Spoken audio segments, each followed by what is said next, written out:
elogios ao grupo, a gente fica muito feliz com isso, né? Ainda mais de um membro fundador. Eu acho que, assim, considerando o fato, né, de que todos os membros aqui do grupo são estudantes de Direito na FAAP, e também pelo fato de que você também, né, foi formado pela casa, gostaria de saber o que assim, algumas coisas relevantes, né, na formação acadêmica que você teve para o direito desportivo.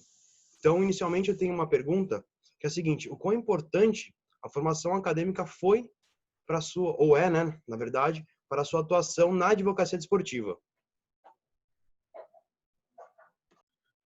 Bom, Vitor, você ressaltou bem, ela ainda está sendo, porque acho que a gente nunca deixa de ser um aluno, por mais que a gente receba o diploma, por mais que a gente se forme, a gente sempre é um aluno, sempre está buscando aprender mais, tanto com nossos erros como com os nossos acertos. Então, por mais que eu tenha me formado na faculdade da FAAP, eu ainda acredito que eu não larguei ela totalmente, eu estou muito vinculado a ela. A prova disso é o próprio grupo de direito esportivo. Então, a formação acadêmica, sim, é imprescindível. Mas, como eu estou sabendo agora que vai ser esse bate-papo, queria já avisar o pessoal como vai ser a metodologia da live, pelo que vocês me passaram antes. Então, vai ser mais ou menos um bate-papo, perguntas e respostas. Quem quiser fazer outras perguntas que não sejam vocês, manda nas redes sociais, não é? Você pode complementar isso antes da gente começar a exposição, por favor? Claro, eu vou complementar. Pode ser mandado pela rede social, né, via direct, ou também, preferencialmente, pelo nosso chat aqui do próprio Zoom, que eu acho que fica mais fácil. Os meninos aí, o Gustavo, o Lucas Ginsberg e também o Douglas, vão estar captando as perguntas e vão estar repassando para a gente ao final. Beleza?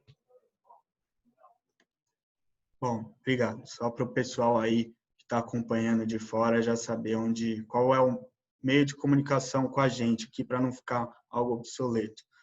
Enfim, como vocês sabem, eu ressaltei a importância do grupo do direito esportivo e foi esse grupo que, em meados de 2017, 2018, eu tive essa ideia, muito porque não existia esse grupo e já existiam alguns grupos, poucos, naquela época, de direito esportivo, da São Francisco, da PUC.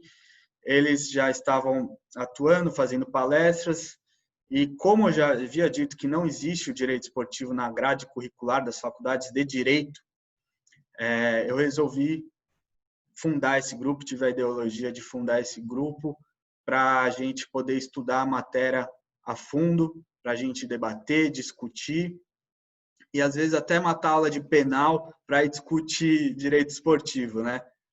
Por mais que todas as matérias do direito, praticamente, quase todas, permeiam o direito esportivo, e até o criminal é uma delas, quando se trata de estatuto do torcedor, GCRIM, todas as matérias ali na faculdade são importantes para agregar o direito desportivo que a gente conhece. Então, não deve ser descartada nenhuma matéria em prol do direito esportivo. Então, todas as matérias na faculdade são importantes porque elas agregam no direito esportivo, porque, como eu falei, o direito esportivo ele permeia muitas áreas, muitas áreas. Eu acho que eu vou poder me aprofundar mais ao decorrer das perguntas, mas acredito até que todo mundo já saiba um pouco disso, que ele permeia quase todos os âmbitos do direito.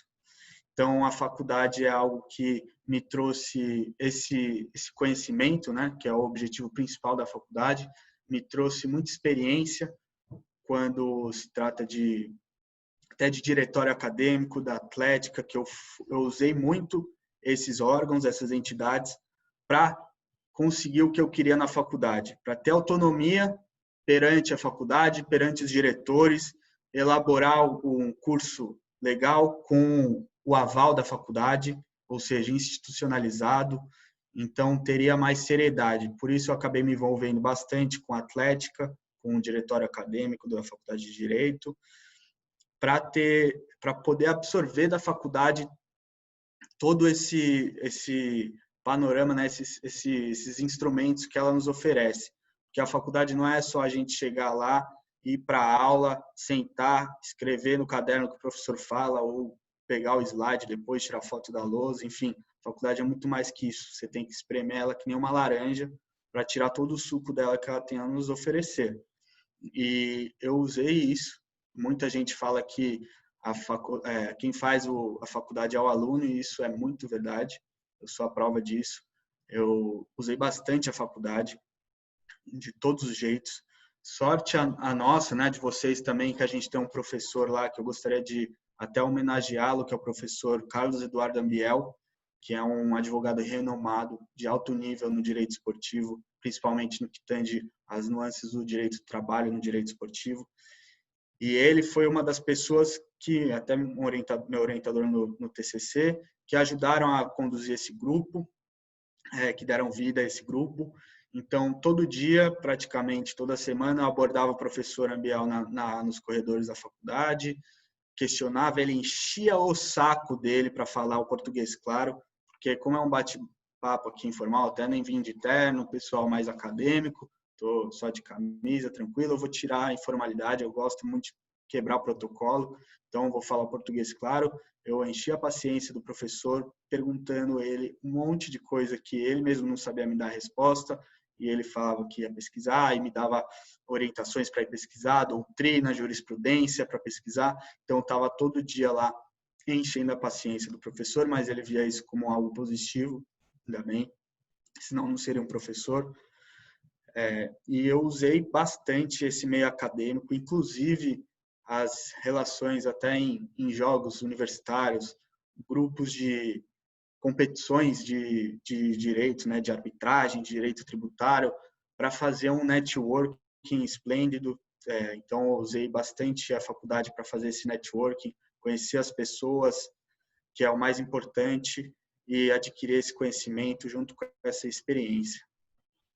Acho que é isso. Eu achei excelente, Vitor, você ter falado essa questão, né, da faculdade, né, de conseguir espremer mesmo, né, absorver as melhores coisas da faculdade, entender que é muito mais, né, do que a gente pensa. E com certeza a gente reconhece, né, que você foi fundamental para isso estar de pé hoje, não tem como negar, você foi atrás, foi um dos primeiros. Eu lembro de uma conversa breve que a gente teve num evento que o Ambiel ia fazer parte, que eu acabei cruzando com você. A gente conversou rápido, tal, você falou: "Pô, legal, tem um cara interessado em direito esportivo também", tal. E de repente, vamos ver, tivemos o grupo, foi muito legal isso daí.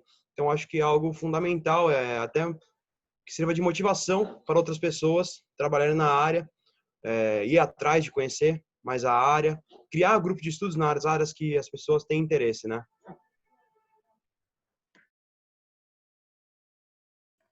Bom, Exatamente isso. Eu até me recordo desse dia, que era uma palestra que a gente se encontrou lá, acho que foi no Museu do Futebol, no Pacaembu, salvo engano, uma palestra da Anshan, da arbitragem, e foi, assim, muito legal saber que tinha gente que gostava da mesma matéria que eu, porque era muito difícil achar isso.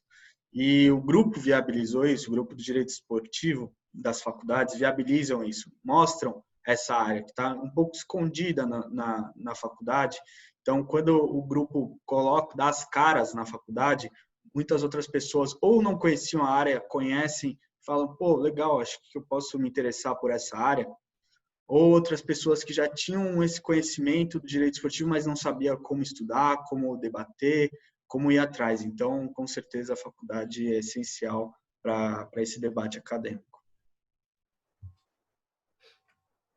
bom, agora selecionamos aqui uma segunda pergunta, indo ainda dentro do aspecto que foi dito pelo Vitor Garcia, no caso, sobre a formação acadêmica. Trouxemos aqui uma pergunta que também traz formação acadêmica, mas remete mais à formação profissional. Esse daqui, ó. Qual a importância de ter experiência profissional em outras áreas do direito antes de atuar no direito desportivo? Aí já vou emendar uma segunda pergunta aqui. O conhecimento adquirido em seu estágio na área tributária contribuiu para a sua atuação de hoje em dia? Antes da sua resposta, só acabar pontuando aqui para a galera que não sabe, o senhor acabou, né, realizando estágio enquanto ainda na faculdade na área tributária. Então, gostaria de saber se o estágio ou até a própria advocacia em outra área é uma base, é um auxílio para futuramente atuar no direito esportivo.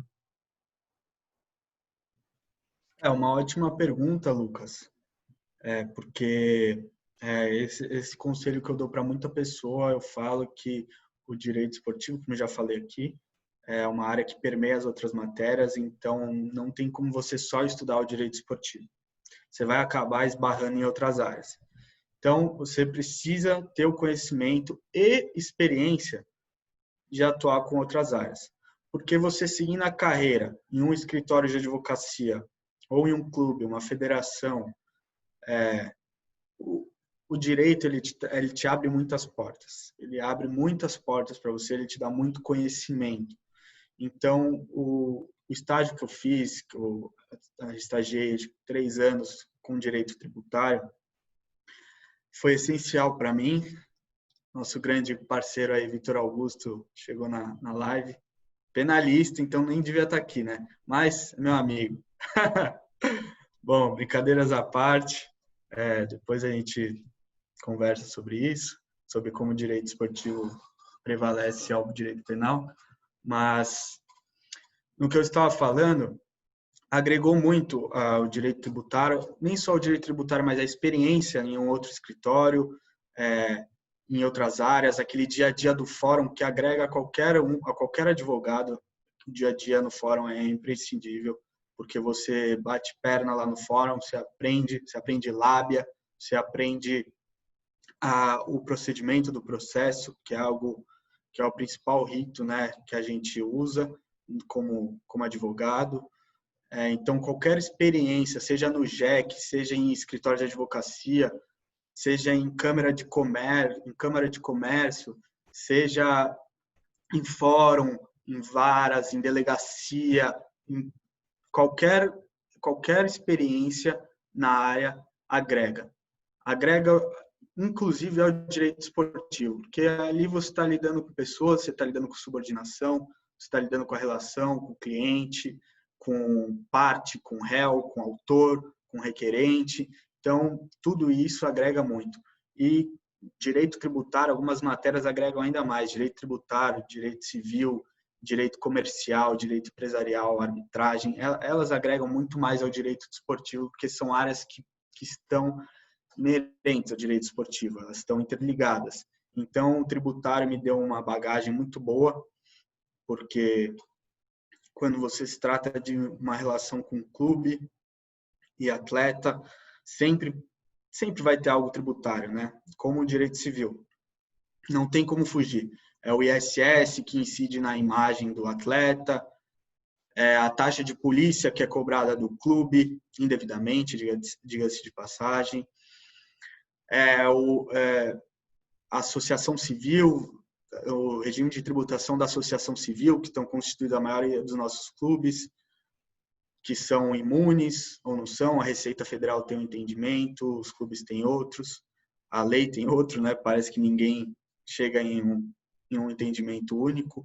Então, o direito tributário ele está ali como direito civil, como direito empresarial, como até o direito do consumidor, está intrínseco ao direito esportivo, quando se trata de estatuto do torcedor, e até mesmo o direito criminal, como eu já havia falado, em questão de match day, questão de jogos, o direito criminal está ali a todo vapor, tem os crimes, né, no estatuto do torcedor, que é uma lei especial penal que estabelece o GCRIM. Então, para quem não sabe, na maioria dos jogos grandes, assim, da capital, existe um juizado dentro do estádio, eles constituem um juizado criminal dentro do estádio para apurar as infrações e crimes que são cometidos naquele dia, naquele evento. Então, todas as áreas, nenhuma deve ser descartada, todas agregam a quem quer seguir essa trilha, tanto como advogado como direito desportivo.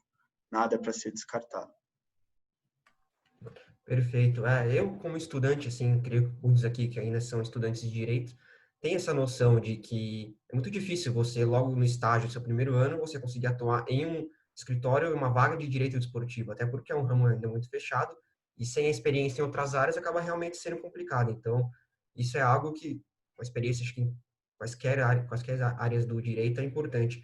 E eu vejo isso quando acabo ouvindo falar de outros profissionais falarem, também é a mesma coisa. Muitos atuam diversos anos até advogando em contencioso civil, ou até mesmo em tributário, e acaba sendo uma base que no futuro é essencial, né, para a sua atuação no desportivo com êxito.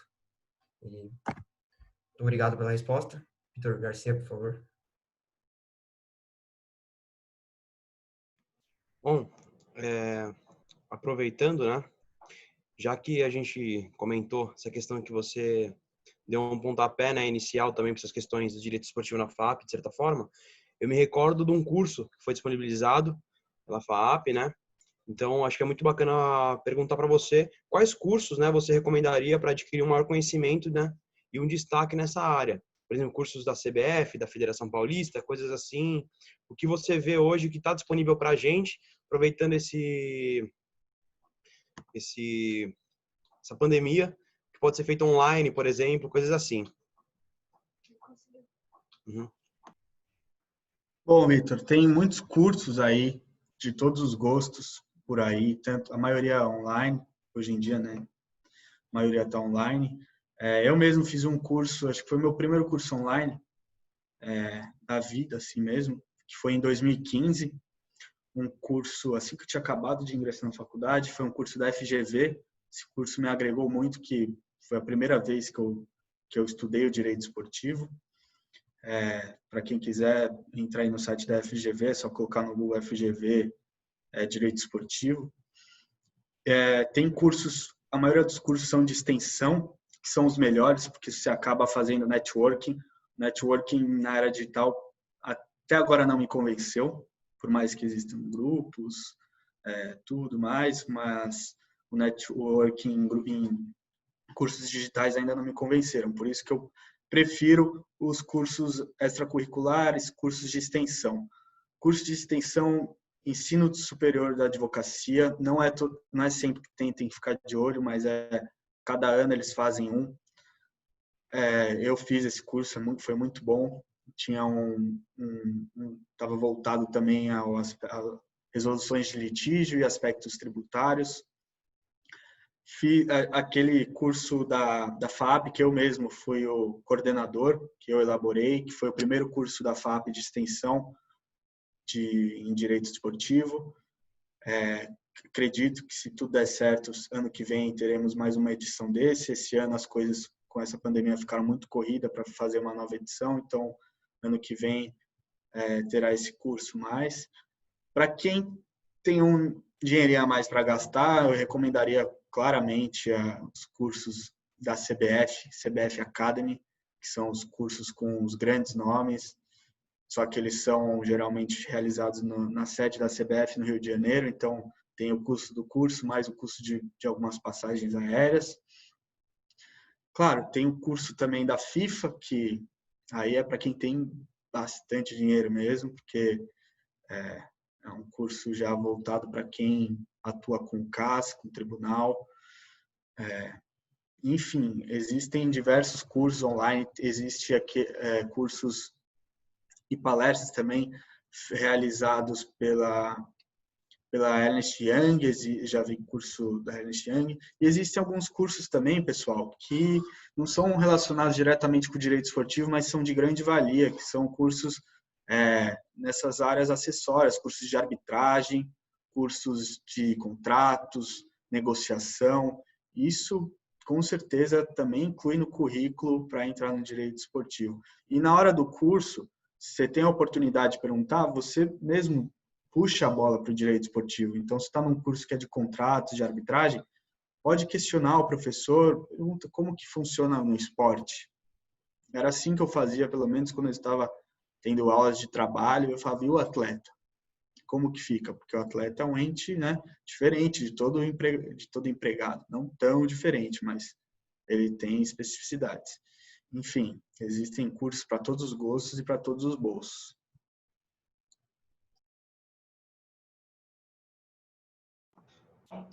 Não, perfeito. Eu acho que foi muito bacana a gente falar um pouco dessa questão da formação, né, acadêmica, o que pode ser agregado e tudo mais. Eu acho que é muito importante isso. E eu acho que uma grande curiosidade que todo mundo tem, né, para quem gosta da área, é saber como funciona, né, o direito desportivo na prática. Já que a gente falou, você até fala que é meio que algo autônomo ao direito, então seria muito legal você expor um pouco isso. Então, a primeira pergunta que a gente tem, assim, é como é estruturado, né, um escritório que trabalha com direito desportivo? Digo estruturado no sentido mais geral da coisa, né? Não específico, sim, algo mais geral. Como que é trabalhado o direito desportivo dentro do escritório? Então, pessoal, só complementando aí a resposta anterior, tem cursos muito bons que eu já fiz também na Trevisan Escola de Negócios. É uma escola de negócios que fica ali no Brooklyn, que é excelente, tem uma metodologia muito americana, até o estilo das salas, é uma estrutura magnífica lá, é muito boa, tem curso de LLM, de pós, e não é só do direito esportivo, é marketing esportivo, esportes eletrônicos, gestão. Então, a THE também oferece vários cursos excelentes. THE 360, fica ali na Vila Mariana, se não me engano.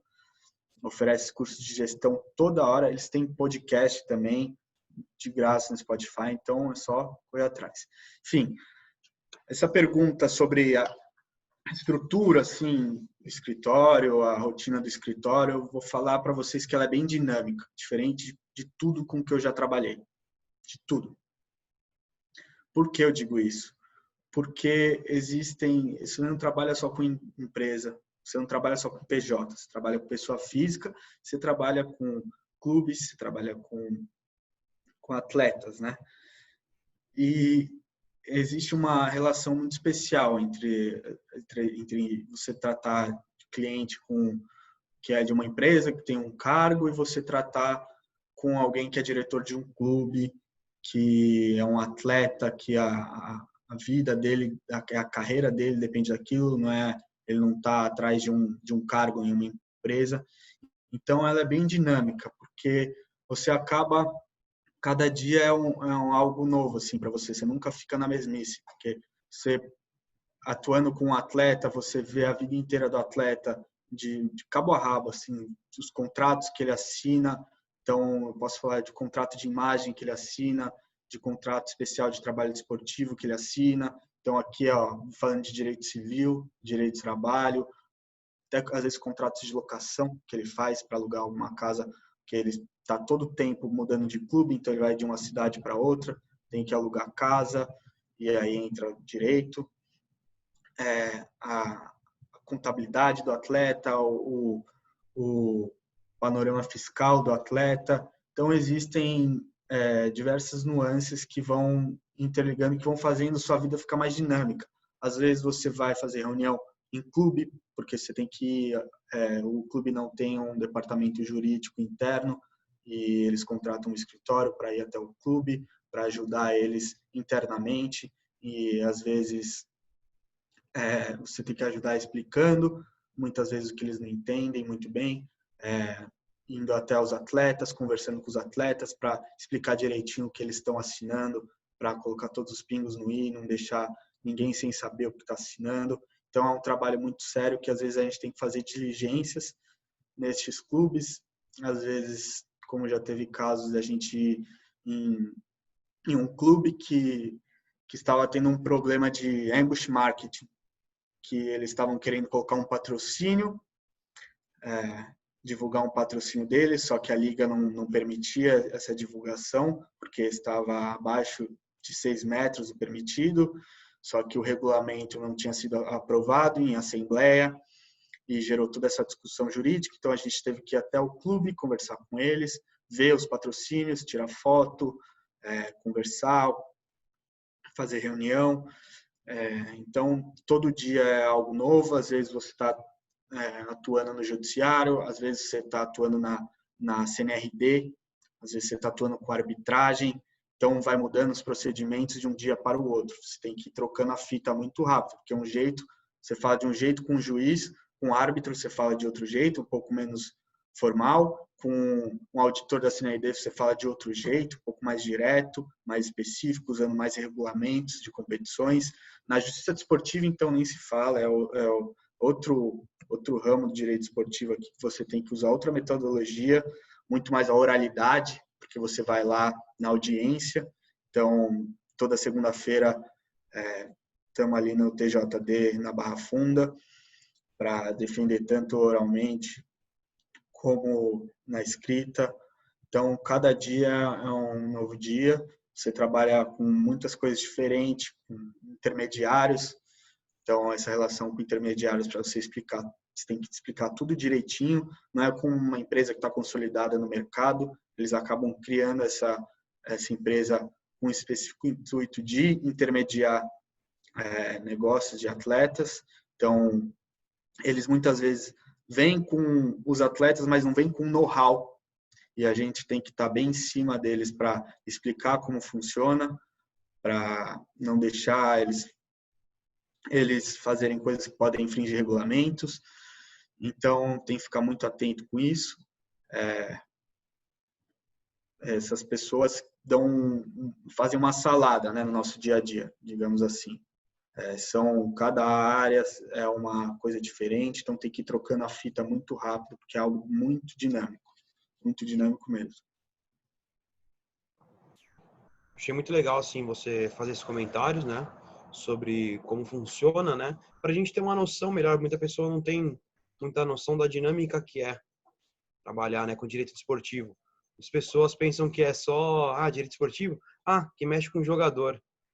Apenas isso. Não pensa nem nos outros esportes que existem, entendeu? Essa é uma questão que acho que a gente tem que pensar sempre. No Brasil, querendo ou não, o direito desportivo, o esporte no geral, está muito ligado só ao futebol. Só que, como você mesmo, né? Você é procurador de badminton. Então, eu acho que é algo que tem que ser levado em consideração. Existem outros esportes. Nem só de futebol vive o esporte. Por mais que futebol seja realmente o esporte mais popular no mundo. Mas eu acho que é sempre legal ressaltar que existem outros ramos e que o direito desportivo é muito mais complexo do que se pensa. Então é algo que a gente tem que pensar até por que as faculdades não começam a olhar de uma forma diferente também o direito desportivo.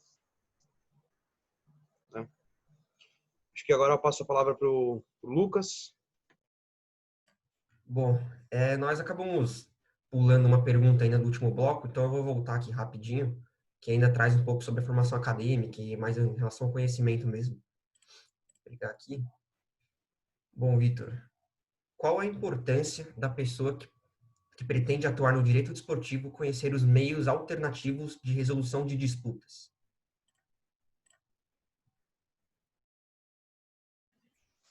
Imprescindível. Totalmente imprescindível. O direito esportivo ele não está só no judiciário. O direito esportivo não está só no judiciário. Ele vai muito além. Por quê? Porque o juiz comum não sabe como funciona a vida do direito esportivo. Para você entregar um litígio na mão de um juiz e ele ter que aprender regulamento interno, um regulamento que é privado, para ele aprender uma lei especial, para ele ler um contrato, demora. Demora, às vezes pode ser inefetivo.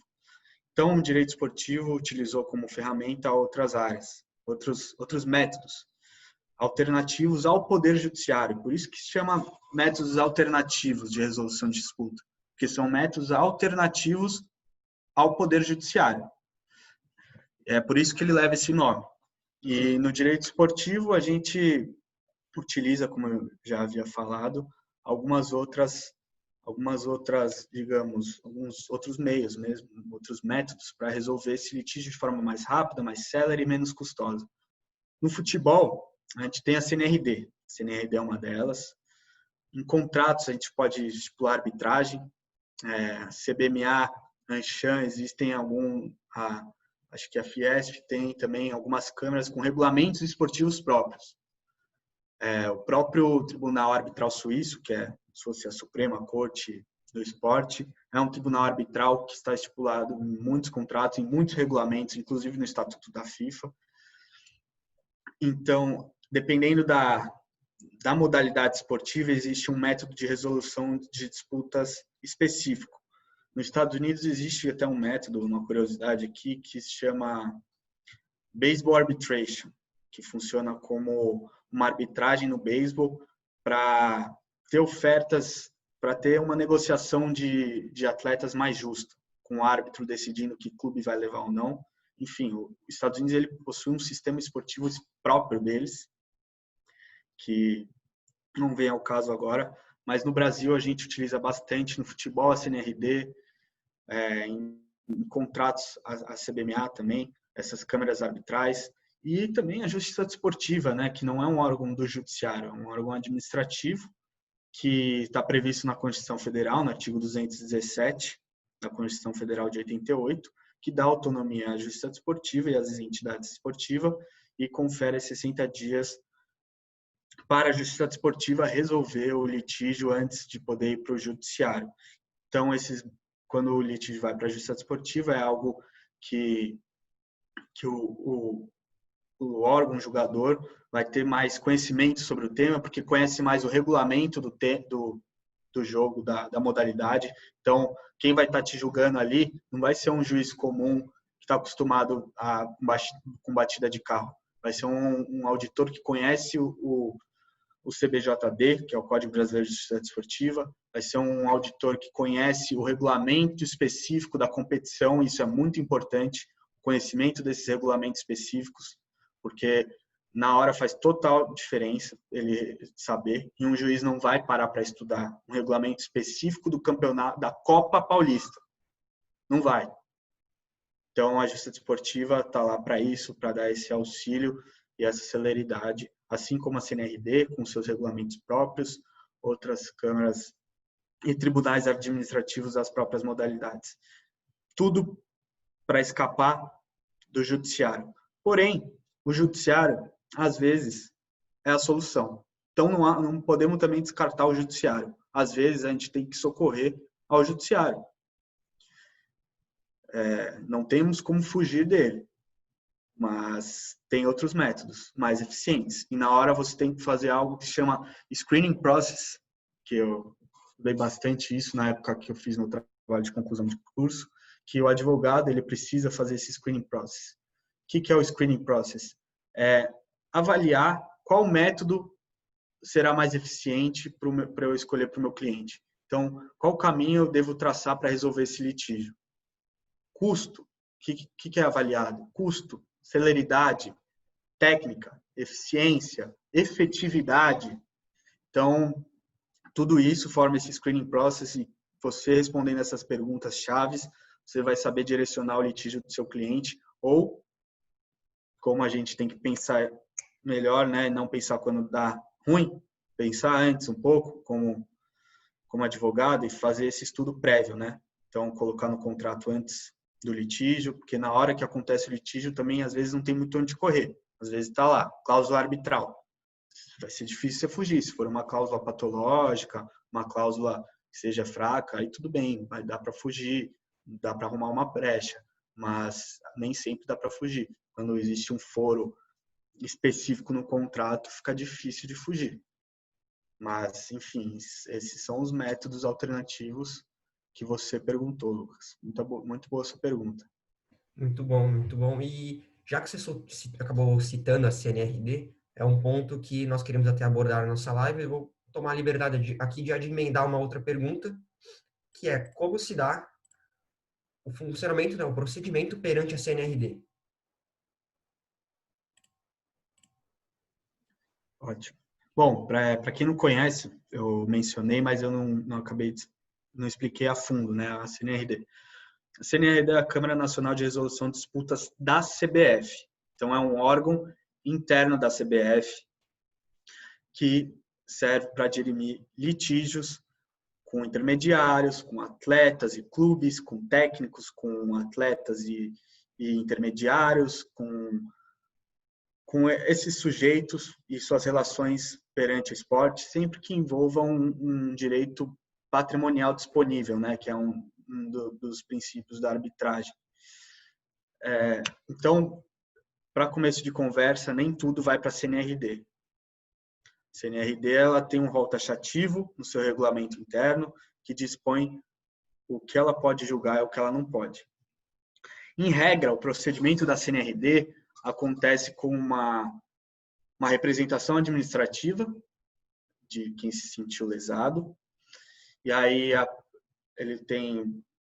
CNRD composta com 5 auditores ali que vão ser escolhidos, o presidente vai escolher um para julgar, e esse auditor vai dar 21 dias para a parte contrária responder à sua representação administrativa. E o nome da peça procedimental se chama resposta mesmo, é bem simples, é resposta. E ali existe uma série de formalidades que a gente dispensa, que no judiciário a gente acaba usando, ali na CNRD a gente usa. Por quê? Porque a CNRD é um órgão administrativo. Existe uma boa discussão se é arbitragem, se não é. Eu entendo, a minha opinião, que é um órgão administrativo, é um órgão privado da CBF e que ela tem regras próprias. Eu entendo até que ela ainda não está muito independente da CBF, mas está buscando isso. E depois dessa resposta que a parte contrária vai protocolar, tudo funciona no meio digital, a CNRD é inteira digital, não tem processo físico na CNRD, ela já começou digital, isso é excelente, né, de bater palmas, porque nem o Tribunal Arbitral que a gente conhece, que é a FIFA também, nem a FIFA é tudo digital, então a CNRD começou com o pé direito. Antes, para quem já está aí atuando no direito esportivo há um tempo, antes era a antiga CRL, Câmara de Resolução de Litígios, em 2016 virou a CNRD. Depois dessa resposta, existe a réplica. Para quem começou com o litígio, vai fazer a sua réplica. E o auditor pode ou não, dependendo se ele apresentar, se na réplica tiver fatos novos, abrir para tréplica. Geralmente, em regra, não vai para tréplica. Aí as partes viram uma ata de admissão, que é para quem atua com arbitragem chama termo de arbitragem, né? Que é as partes estabelecendo como o procedimento vai ocorrer, a legislação aplicável, as partes, a qualificação das partes, a qualificação dos representantes das partes, o litígio, o que está envolvido, o valor da causa, quais são os principais pedidos. Então, como se fosse um resumo do processo e as partes assinam essa ata conjunta. E muitas vezes a CNRD também já tenta um acordo, para ver se algumas partes se interessam no acordo. Tem muita flexibilidade com prazo, pode suspender o processo, para as partes tentarem um acordo. Então, ela é muito eficiente nesse respeito. Existe também um procedimento especial, que é quando a parte precisa de uma tutela de urgência, aí a parte que protocola a tutela de urgência, acredito que a CNRD tem, posso estar errado, tem que conferir no regulamento, tem 42 horas ou 24 horas, agora eu não lembro, para o presidente já emitir uma decisão perante essa tutela de urgência. Então, o presidente ele funciona como auditor e só mais na frente ele vai designar um auditor. Então, ele começa conduzindo o procedimento, o presidente que atualmente é o Dr. Vitor Petrucci, e ele vai conduzindo o procedimento quando é esse procedimento especial, para ir de uma forma mais célere, porque é uma tutela de urgência. Então, ele já vai ver se preenche os requisitos, vai conceder a tutela ou vai negar. E aí, vai abrir para a parte contestar, ela pode apresentar as razões depois, as razões ao mérito, né? E depois vai ser designado um auditor para ir tocando o procedimento até que chegue na sentença, que geralmente, em regra, vem logo após a ata de admissão. É assim que funciona. O recurso cabível, há discussão, mas o recurso cabível que está previsto no regulamento da CNRD é o recurso perante a CBMA, Câmara Brasileira de Mediação e Arbitragem. Esse é o recurso cabível. Então, a partir da sentença, você pode recorrer ao CBMA dessa decisão. E aí começa um procedimento arbitral. Sai do administrativo e vai para a arbitragem. Se vocês quiserem, eu posso falar um pouco da arbitragem, mas como a pergunta era CNRD, eu vou parar por aqui, para não acabar com a live de vocês. Só em breve comentário, vocês puderam ver uma ótima explicitação aí da prática da CNRD, algo que dificilmente vai encontrar em algum lugar escrito pelo dia a dia do Vitor.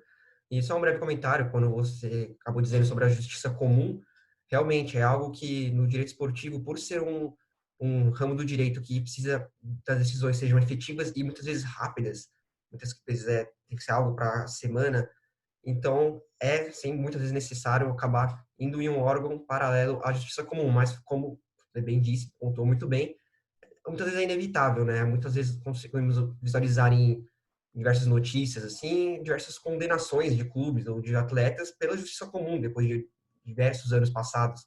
Infelizmente, a justiça comum tem essa demora, mas diversas vezes ela é necessária. Então, é sempre bom ver que há alternativas paralelas, mas muitas vezes acaba voltando à estaca da justiça comum.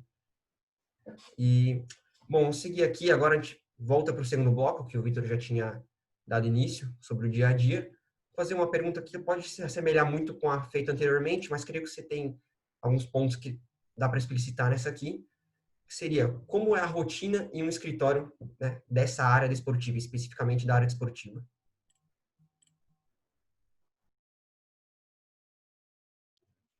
Bom, a rotina acho que eu acabei explicando quando na parte da estrutura, que é uma rotina muito dinâmica, que a gente tem que lidar com clubes, com atletas, com federação, com intermediários, então cada hora a gente está fazendo algo novo, não é diferente onde eu trabalhei, que é algo que é uma rotina muito igual. Então a gente não acaba só trabalhando com a pessoa jurídica, a gente acaba trabalhando em clube, a gente vai até clube, a gente diligencia até a federação, a gente vai no TJD de segunda-feira. Então acho que eu já expliquei bem sobre isso. Se vocês tiverem mais alguma dúvida específica em relação a isso, vocês voltam a palavra para mim, por favor. Eu creio que ficou bem explicitado. Caso o Vitor Garcia tenha algo a respeito disso, pode comentar. Então, por favor, Vitor Garcia, siga com as perguntas aí. Perfeito. Bom, eu tenho uma pergunta que você, de certa forma, já chegou a tocá-la. Como se dá o funcionamento, né, da justiça esportiva na prática? Eu digo em relação a prazos, diligências, quando se trata da justiça esportiva em si. Entendeu? Vitor, a justiça desportiva ela é algo que tem que ser muito mais célere, diferente de qualquer resolução de disputa. Por quê? Porque o campeonato ele está acontecendo no momento. Então, é algo que ocorre o fato, e ali eu faço até um paralelo com o direito penal, ocorre o fato típico ali, o procurador ele tem que fazer a denúncia em até 2 dias, para ter tempo da parte ser citada. Então, vou dar um exemplo prático aqui. Um atleta, por exemplo, nesse último jogo aí, por exemplo, Danilo Avelar, ele dá uma cabeçada em alguém, ou em algum jogador do Palmeiras, então, sei lá, no Dudu, e aí o procurador ele vai ter que fazer essa denúncia de que é uma agressão, porque vai estar constando na súmula do árbitro. Então ele vai usar a súmula do árbitro como relatório, como se fosse um relatório policial, um inquérito policial, para fazer a denúncia. E aí a parte vai ser citada, tudo isso na semana e o campeonato ali, ó, correndo. Então, para a próxima rodada já tem que ter algum julgamento se a parte vai ser punida, se o jogador vai ser suspenso, ou se o clube vai perder pontos, dependendo de qual for a infração. Então, geralmente ocorre a citação e uma semana depois já o julgamento. Dependendo a necessidade de produção de provas, se tiver que chamar o atleta para depor ou tiver que pegar vídeo da partida, a justiça desportiva ela flexibiliza um pouquinho só, ela permite deixar o adiamento do julgamento por uma semana no máximo. Então, na rodada ou na próxima rodada mesmo já acontece o julgamento, porque o campeonato ele não para. Ele não pode parar por conta de uma infração em um jogo específico. Isso pode, às vezes isso pode determinar quem vai ser o campeão da competição. Então, ela tem que ser rápida. E geralmente acontece ali, as da Federação Paulista acontece de segunda-feira, e tem o STJD que acontece no Rio de Janeiro, que seria os recursos da justiça desportiva. Mas ela tem que ser muito eficiente, principalmente por causa da eficiência. Então, os prazos são muito curtos. No doping também, no Tribunal de Justiça Antidopagem, a resposta para depois da denúncia de 2 dias, porque o atleta está ali suspenso e a carreira dele está indo embora. E como vocês sabem, o atleta não tem uma carreira cumprida, não tem, a maioria dos atletas, eles acabam se aposentando muito mais cedo do que os trabalhos comuns. Então, tem que ser algo muito célere, principalmente nessas justiças, na justiça desportiva e na justiça antidopagem. Perfeito, acho que foi muito bem colocado. A forma que a justiça desportiva tem que trabalhar realmente tem que ser muito mais célere, e é realmente a questão da eficiência, né? De repente, um campeonato pode ser decidido por uma decisão não dentro do campo, vamos dizer, muitas vezes, né? Então, acho que isso é muito importante a gente saber da importância da justiça desportiva, né? E também da necessidade dela ser célere e muito mais assim, o que você acabou de comentar. Eu acho que agora a gente já pode partir para algumas perguntas de alguns membros aqui do grupo, né? Acho que já podemos ir. O Azevedo já vai começar com elas. Exatamente, os outros 3 membros, cada um, realizará uma pergunta ao Dr. Vitor. E de início, vamos com o Lucas Ginsburg. Por favor, Lucas, a palavra é toda sua. Bom, boa noite a todos que estão participando. Boa noite, Dr. Vitor. O que eu gostaria de saber do palestrante é em torno de quais foram os maiores desafios enfrentados por ele para se tornar um advogado do ramo de direito desportivo.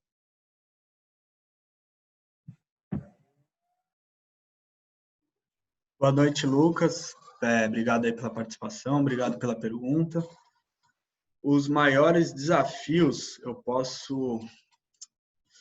são inúmeros, né? São inúmeros, desde acordar cedo para ler um livro, desde de ir de porta em porta, de escritório em escritório, fazendo entrevista, mandando currículo, disparando currículo para caixa de e-mail todo dia praticamente, indo em eventos, em outras cidades muitas vezes.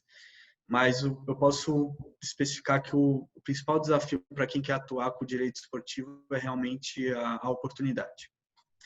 Por ser um mercado muito restrito, por ser um mercado fechado, um mercado que não é como as outras áreas do direito, que, por exemplo, o escritório onde eu trabalhei tinham, 15 advogados na área de tributário.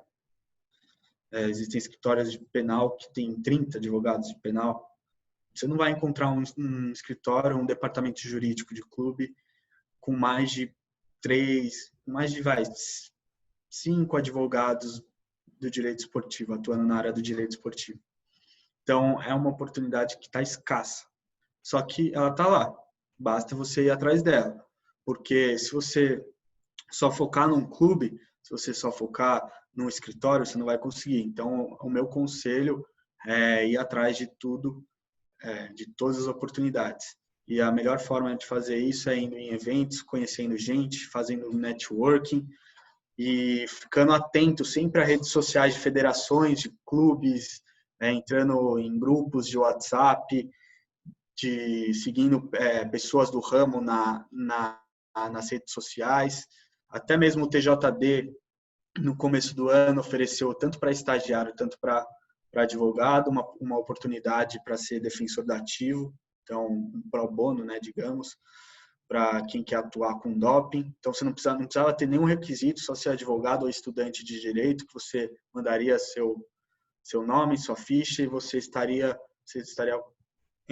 seria integrado no Tribunal de Justiça Antidopagem. Ali você conheceria muita gente, aprenderia com muitas pessoas, e federação rola isso, em tribunais de justiça rolam isso, em procuradoria rolam isso. Eu me tornei procurador do STJD de badminton, nunca joguei badminton, não assisti 2 ou 3 partidas de badminton, mas eu conheço o CBJD e eu li o regulamento da competição. Eu adquiri esse conhecimento, sem ao menos segurar uma raquete de badminton. Então, não é só porque você gosta de futebol, porque você gosta de basquete, porque você gosta de vôlei, que você vai se tornar um grande advogado da área. Não, você tem que conhecer os regulamentos, as especificidades, a lei. Então, os maiores desafios são esses: buscar oportunidade e encontrar esse material de apoio que vai te alavancar para essas oportunidades. Esses são os desafios da área. Muito bacana, Dr. Vitor. Agradeço a resposta. Bom, agora eu chamo o Gustavo. Ele separou uma perguntinha também. Então, Gustavo, a palavra é toda sua. Primeiro, boa noite a todos. É uma alegria imensa estar presente nessa live, primeira do nosso grupo de estudos. Agradecer o Dr. Vitor, que está com a gente desde o começo, que foi o idealizador, né, desse grupo, como ele já até mencionou. E uma dúvida que eu tenho, Vitor, é com relação à arbitragem no direito esportivo. Assim como você já mencionou, eu vejo que quando saem notícias, decisões e tudo mais, o caso, ou TAS também conhecido, é como se fosse um STF, digamos, uma espécie de uma Suprema Corte do esporte. E, ao meu ver, que eu tenho pesquisado sobre o assunto, ele volta muito mais para a arbitragem. Então, eu gostaria de saber a importância da arbitragem nessa área para questões que vão para o CAS e para serem solucionadas.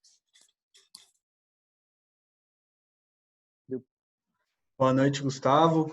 Obrigado aí pela participação também. Eu que fico feliz de estar podendo ter essa oportunidade de responder as dúvidas de vocês, estudantes. Como eu já fui estudante, eu queria muito ter tido essa oportunidade antes, cara a cara, assim, tete a tete, bem informal mesmo. Só faltou uma cerveja aqui, mas hoje é segunda-feira. Para a gente saber como que funciona nessa área do direito esportivo, que às vezes está bem escondida nas matérias da nossa faculdade. E a arbitragem é uma delas também, que está escondida na nossa faculdade. Você não tem aula de arbitragem. Difícil você ter uma faculdade com arbitragem na grade curricular. Geralmente é eletiva, essa curricular, curso de extensão, mas a arbitragem na grade curricular é bem difícil. E assim como ela, como direito esportivo, a gente tem que estudar à parte. Então, tem que ir estudando no paralelo, independentemente da faculdade, tem que ir levando, pesquisando sozinho, não vai esperar que entre um professor na aula e comece a falar de direito esportivo ou de arbitragem. Hoje em dia falam-se mais, o advento da lei também, que é de 96, a arbitragem bem parecida com o direito esportivo, mas ela está crescendo agora, igual esse ramo do direito esportivo também, eles estão crescendo juntos. E o direito esportivo, ele usa a arbitragem bastante, principalmente nesse órgão aí, o TAS, não é o Tasmania, né? É o Tribunal Arbitral Suíço, ou também Court of Arbiters of Sports. E para quem acha que não está muito em sintonia, a gente não está conversando da arbitragem, pelo amor de Deus, a arbitragem do jogo lá, do juizinho, a filha da brincadeira. Não está conversando sobre a arbitragem, árbitro de campo. Estamos conversando sobre a arbitragem comercial, sobre a arbitragem esportiva, sobre a arbitragem como método de resolução de disputa. Então, esse tribunal que você mencionou, que é o Tribunal Arbitral Suíço, que fica lá em Lausanne, na Suíça, ele não é que ele é o STF, porque o STF é nacional, mas ele é mais que o STF, ele é internacional. Então, eu digo que ele é até mais, ele tem mais jurisdição do que o STF. Sim, podem achar que eu sou louco, mas ele tem. Na minha opinião, ele tem. E como ele é um órgão internacional e o STF é um órgão nacional, bom, só ligar os pontos. Mas para que ele serve, né, esse tribunal arbitral? Ele é escolhido nos estatutos da maioria das federações, então Federação Internacional de Vôlei, Federação Internacional de Basquete, Federação Internacional de Futebol e diversas outras, escolhem o Tribunal Arbitral Suíço como órgão supremo para resolver os litígios internacionais.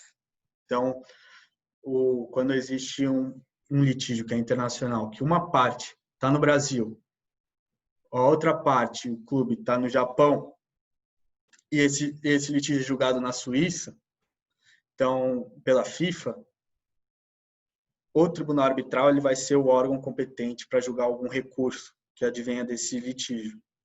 Por quê? Porque ele é um tribunal que conhece muito do esporte, ele foi instituído pelo Comitê Olímpico, ele começou com o Comitê Olímpico e depois ele foi separado, Depois até foi criado o ICAS, que é um órgão que meio que financia o CAS para dar independência a ele, para ele não ficar vinculado a nenhuma federação, a nenhuma entidade esportiva. Então ele é bem autônomo, isso é importante para as partes.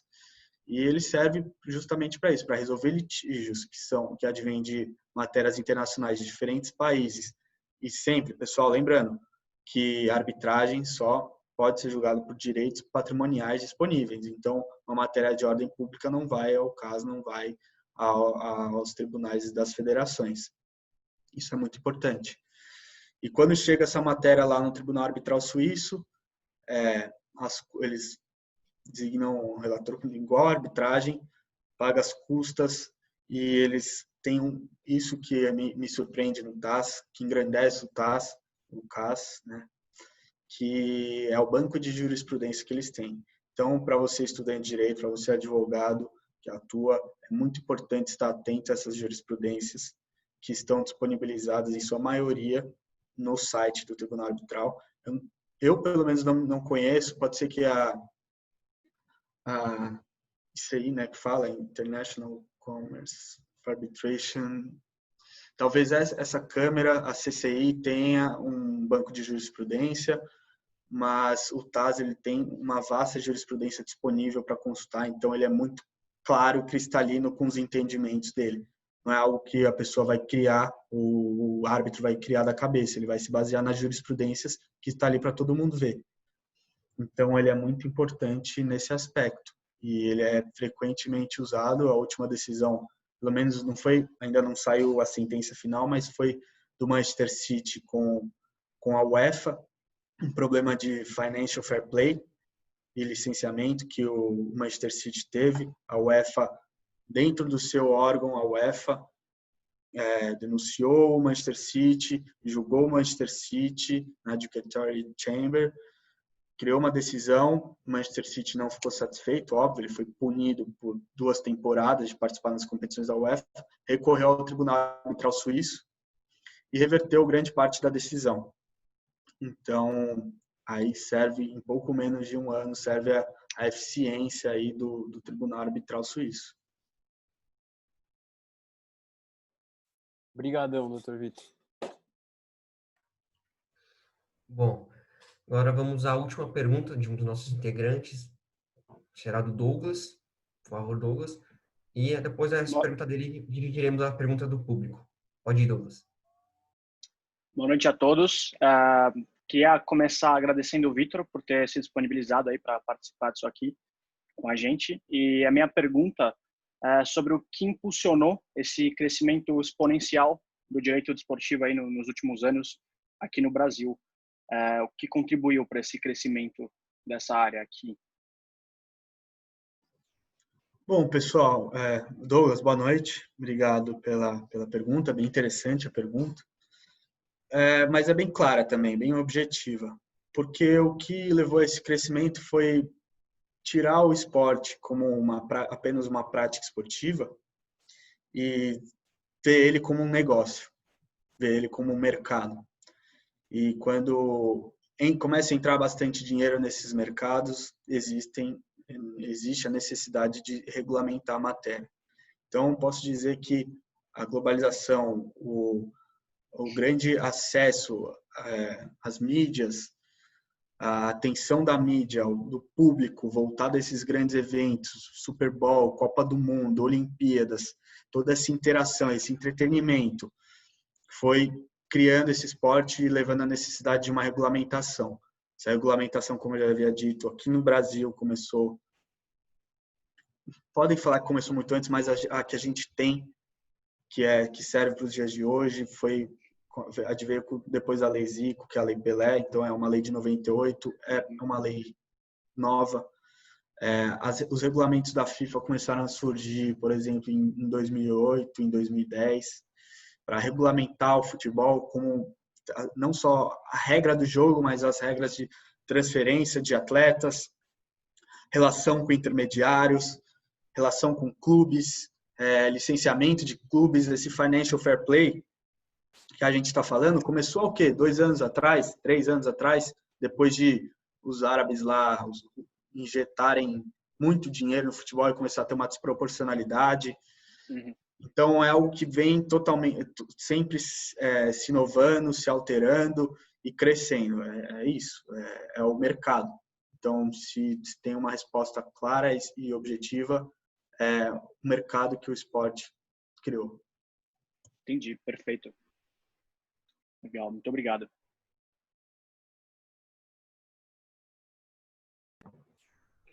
Perfeito. Agora eu vou começar a ler algumas perguntas do público, né? Vou começar com a da Rafaela Gomes, que é: como a área do direito desportivo, querendo ou não, é uma área muito restrita, não tão divulgada como direito penal, civil e tudo mais, qual a dica, né, ou sugestão para quem quer ingressar nessa área? Acredito que você já tenha falado, de certa forma, sobre isso também. Então, pessoal, eu já falei um pouco, mas para deixar bem claro, frequentando eventos, tudo bem, hoje fica meio difícil, mas fazer o networking. Networking é essencial, então você ir nos eventos, principalmente eventos com credibilidade, né? Por exemplo, eventos da FAAP, eventos da PUC, eventos da USP, que já tem uma vasta experiência, um currículo na área, eventos do IBDD, do Instituto Brasileiro de Direito Esportivo, que está sempre divulgando coisas novas, então siga eles nas redes sociais, siga os grupos de estudos nas redes sociais, das faculdades. Se na sua faculdade não tem grupos de estudo, crie um, institucionalize um, vá lá no seu reitor, no seu diretor e fala o que você quer fazer, que precisa, que é o que você quer na sua carreira. Então vai atrás, é o que eu diria. Vai, procura, pesquisa, que uma hora você chega lá. Perfeito. Eu acho que esse é o caminho mesmo, né? Então, um exemplo disso é o grupo que a gente acabou criando, né? Pessoas que não se conheciam em tese na faculdade, por exemplo, eu conhecia o Lucas Azevedo e o Gustavo, não conhecia o Victor de Sordi, mas pelo interesse no direito desportivo a gente acabou se conhecendo, o grupo surgiu e hoje a gente está aí, aumentando o grupo cada vez mais. Isso é muito legal. Então, acho que isso é realmente fundamental. O networking que a gente vai criando é algo muito importante. Então, agora passo para o Lucas Azevedo, ele lê mais uma pergunta. Bom, caminhando aqui para o fim da live, vou ler aqui a próxima pergunta, que consequentemente, até o momento é a última que teremos aqui na live. Bom, pergunta do Rodrigo Barbosa, ele questionou: ainda que o direito desportivo tenha inúmeras peculiaridades que o tornam um ramo autônomo, ele é comumente vinculado a questões tributárias e trabalhistas. Contudo, atualmente ouvimos bastante falar do clube-empresa. Quais os desafios para a instituição do clube-empresa de forma ampla no Brasil?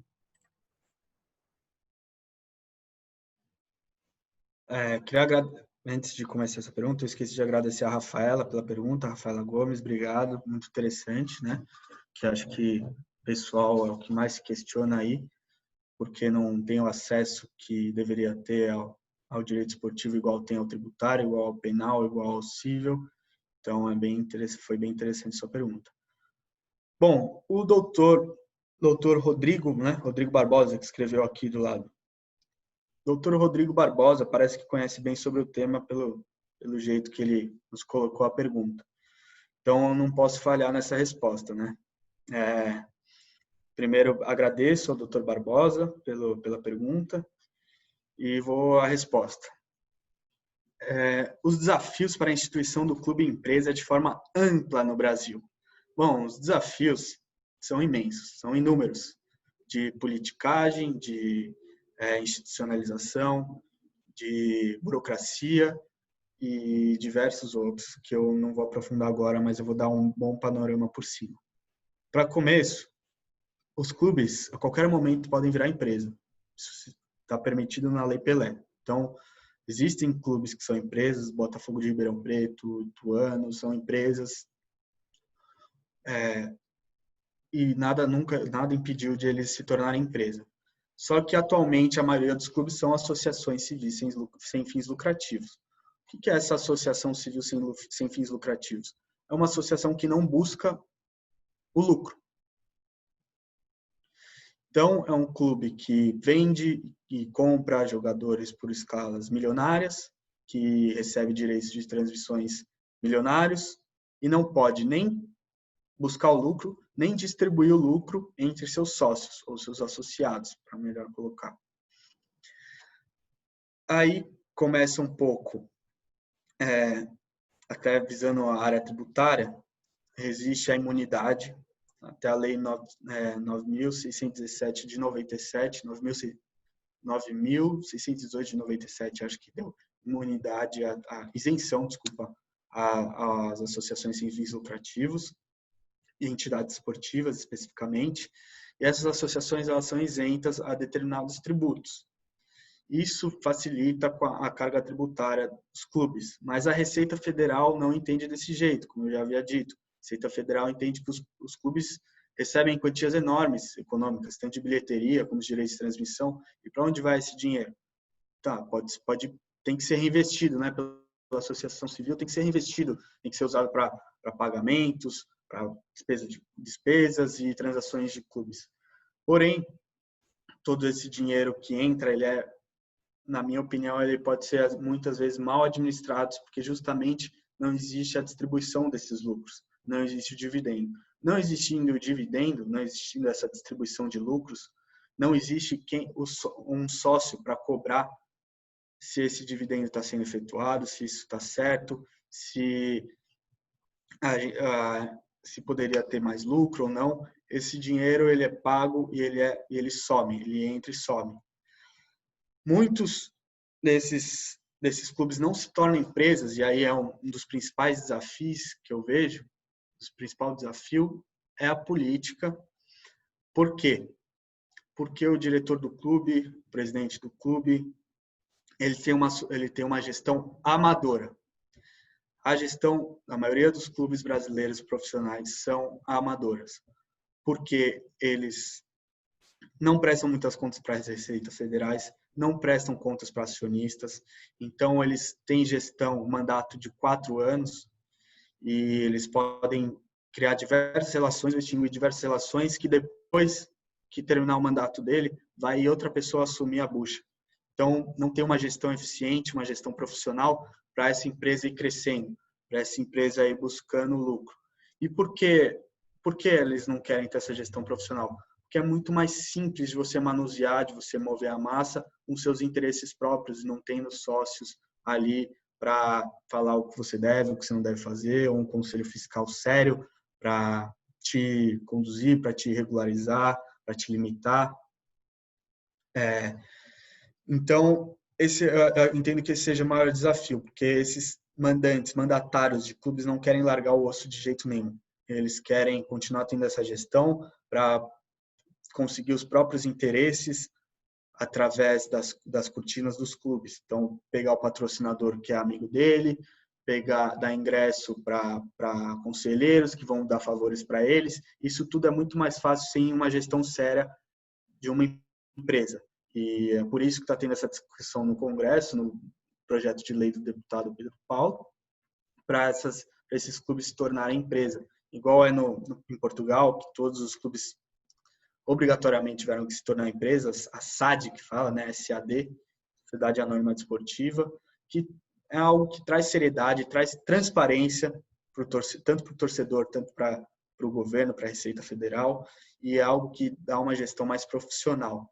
Então, esses desafios, principalmente de politicagem, de gestão amadora, reina no nosso esporte, não só no futebol, no vôlei, no handebol, e isso tinha que acabar. Então, eu defendo bastante a transformação das associações civis sem fins lucrativos em empresa. Claro, com alguns adendos tributários, recuperação judicial, tem que ser muito bem estudado para não ter nenhuma falha, porque as pessoas que estão lá muitas vezes não querem o engrandecimento do esporte nacional, eles querem engrandecimento próprio. Rodrigo, creio que sua pergunta foi bem respondida. E só um adendo aqui, inclusive esse tema de clube empresa é algo que vai demorar, acho, para sair da atualidade, né? De ficar uma pauta bem ampla. Foi até, inclusive, um dos nossos temas de um encontro nosso antes da pandemia, realizado na faculdade. Creio que alguns telespectadores aqui nossos participaram também. É algo que também futuramente buscaremos trazer em espécie de live aqui para explicitar melhor. Agora, acabamos de receber algumas novas perguntas, então o Vitor Garcia vai fazer a próxima aí. Muito obrigado pela palavra. Bom, a pergunta feita pelo Gustavo, membro do grupo, né? De novo, ele falou, como já falamos, né, sobre o fair play financeiro, recentemente a Fórmula 1 ela vem discutindo um novo regulamento, o qual aborda um teto de gastos, em razão principalmente do domínio, né, que a Mercedes vem tendo na categoria. Você acredita que isso seria um caminho para todos os esportes que tem uma certa equipe, algo do tipo que tenha um domínio muito grande?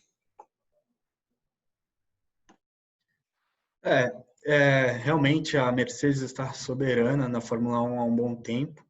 Existem grandes concorrentes, a Red Bull, a McLaren, sempre está batendo ali na porta. Eu não creio que seja uma hegemonia. Tudo bem, eles podem ter um melhor motor, mas isso muito não é só o dinheiro que entra, é gestão. Então, eu tenho um pé atrás sobre isso, sobre essa limitação. Acredito que, com certeza, com muito dinheiro injetado só em um clube ou uma entidade, pode tornar o campeonato totalmente desproporcional. E cabe, sim, à entidade que supervisiona, a entidade que regulamenta essa modalidade, supervisionar se isso está acontecendo.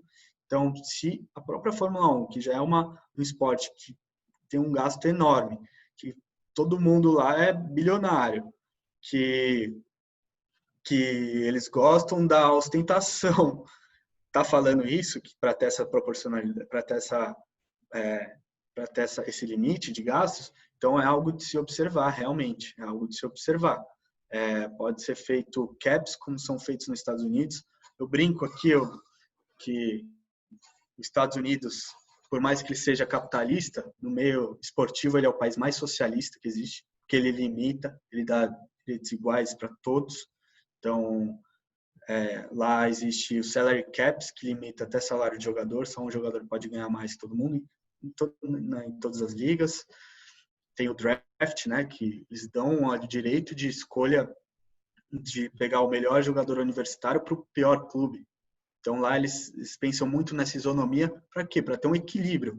Porque o que adianta a gente ver uma corrida de Fórmula 1, tiver um jogo de futebol, se a gente já sabe que vai ganhar? Olha o Flamengo. Se a gente já sabe quem vai ganhar, quem é o clube que vai ser vencedor. Tudo bem, futebol é uma caixinha de surpresa, tananã, mas acontece que a longo prazo deixa de ser. Então, acredito que, claro, sempre com gestão, não adianta só injetar dinheiro, mas a liga tem que prestar atenção na gestão dos clubes também, e isso é o que a FIFA faz, o que a CBF faz com licenciamento de clube, certificado de clube formador, são requisitos que clubes têm que atender para receber alguns tipos de benefícios que fazem os clubes engrandecerem na sua gestão. Mas essa questão do limite de gastos realmente é algo de se pensar. Eu confesso que eu preciso estudar mais, olhar mais casos concretos para ter um posicionamento certo, mas se nos Estados Unidos funciona,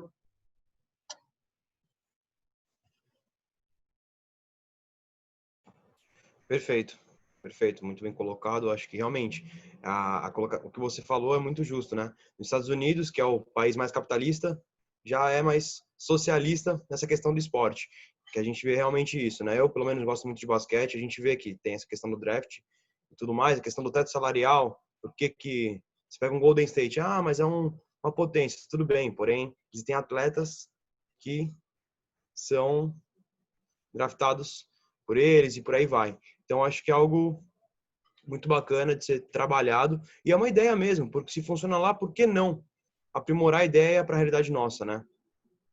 Te passo a palavra para o Lucas aí para a nossa última pergunta. Bom, agora sim a última pergunta.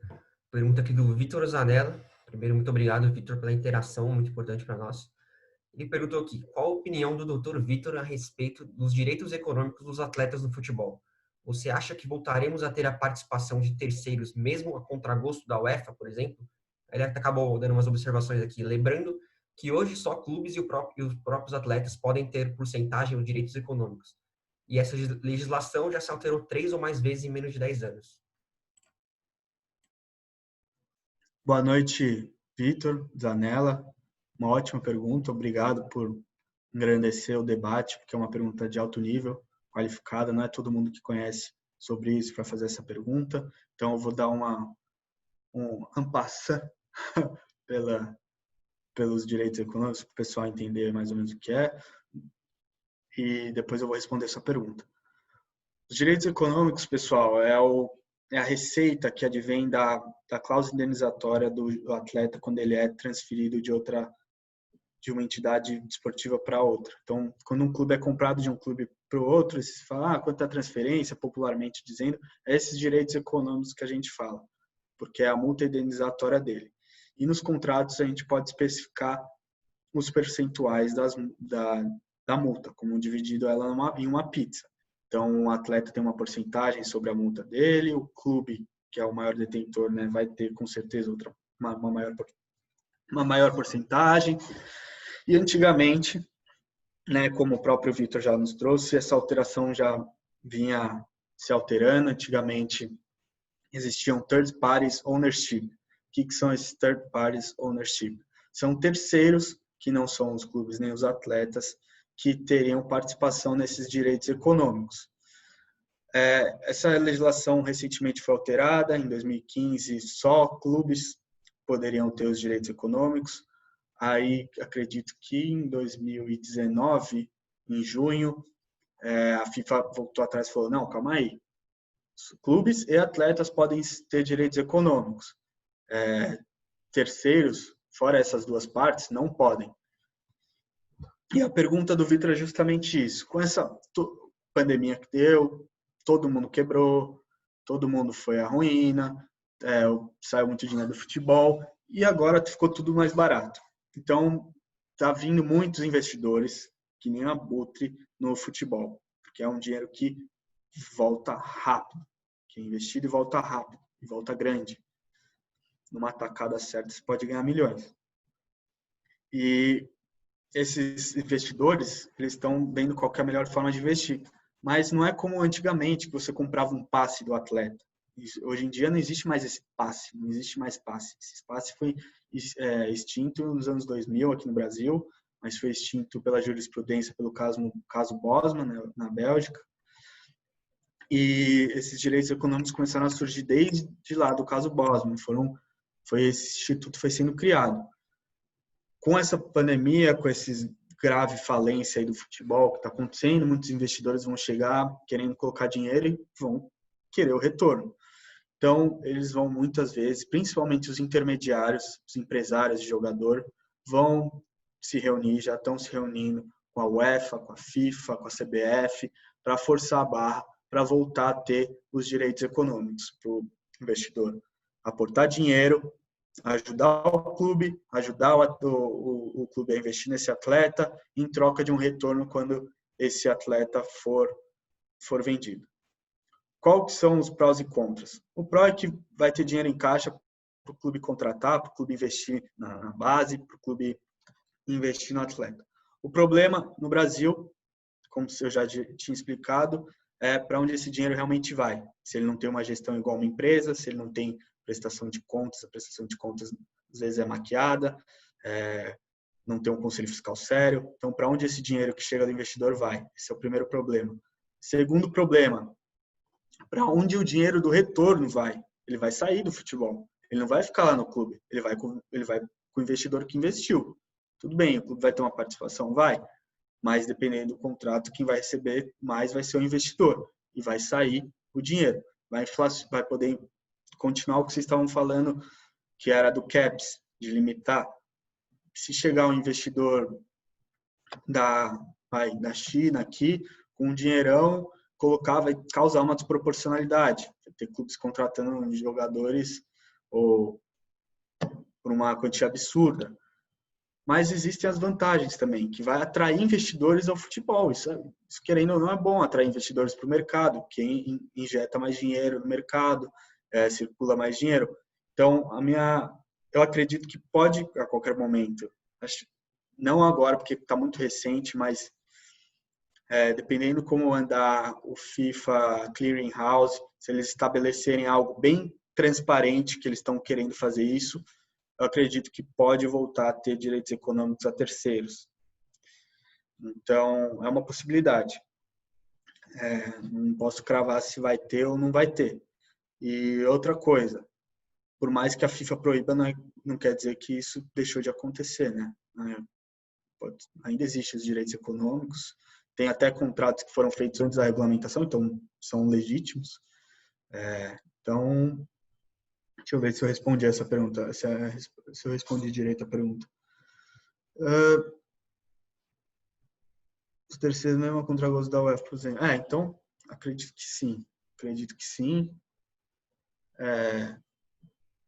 Caso, como eu havia falado, se a FIFA consiga instituir o clearing house e consiga dar uma boa transparência, coloque um sistema eficiente, eletrônico, digital, para ela ficar bem de olho no que está acontecendo. Então, a partir desse momento, se isso acontecer, pode ser que abra essa possibilidade. Se isso não acontecer, eu duvido muito. Bom, obrigado pela resposta, doutor Vitor. E creio que, Vitor Zanella, acho que sua pergunta foi muito bem respondida. Aí uma rápida aula sobre direitos econômicos. E, bom, pessoal, já estamos com 1h30 de live. Estamos caminhando aqui para o fim da nossa live. Primeiramente, eu quero agradecer todos que participaram de qualquer forma, os telespectadores que estiveram presentes em nossa primeira live.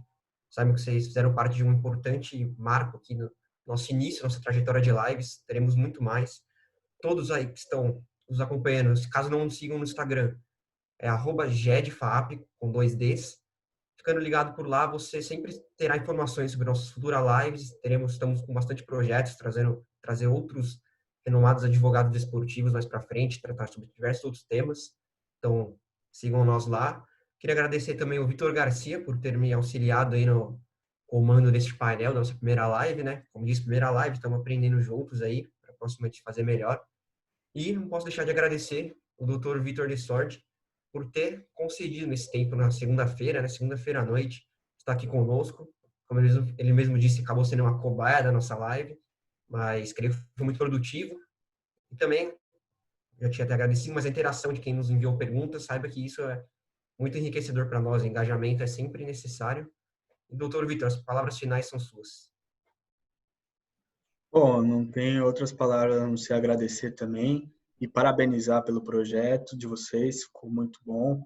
Acredito que pela ser a primeira live com 1h30 de debate, isso aí demonstra que a gente está no caminho certo.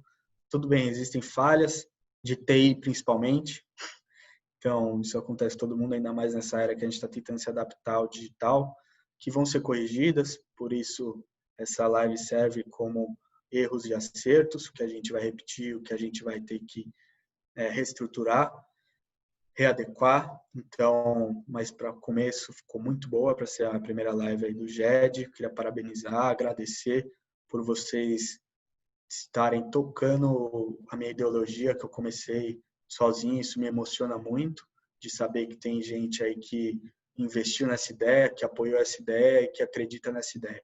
Então, queria agradecer também a todo mundo que está presente, todo mundo que interessa ao tema, sendo advogado, sendo estudante, sendo qualquer profissão aí que goste do esporte. Siga o grupo nas redes sociais, que tem muito conteúdo bacana sendo disponibilizado por eles lá, muito conteúdo técnico, não jornalístico, como vocês estão acostumados. Então, quem está em busca de conhecimento pode ir, que o caminho é certo com esses meninos aí. E a gente também eu tô à disposição de vocês para o que vocês precisarem aí. Para os internautas aí também, quem quiser me mandar pergunta aí, meu Instagram é Victor Desord com Demudo, ou LinkedIn Victor Desord mesmo. Podem me mandar lá. Se quiser mandar currículo também, manda currículo. Estou à disposição aí. Quem quiser conversar paralelamente ou marcar uma cervejinha, né? Pode contar comigo. Obrigado, pessoal. Boa noite a todos. Foi uma honra aí estar presente e fazer parte dessa live. Obrigado novamente, Vitor. Também devo agradecer os outros 3 membros do grupo, Gustavo, Lucas e Douglas, que nos auxiliaram aí por trás das câmeras.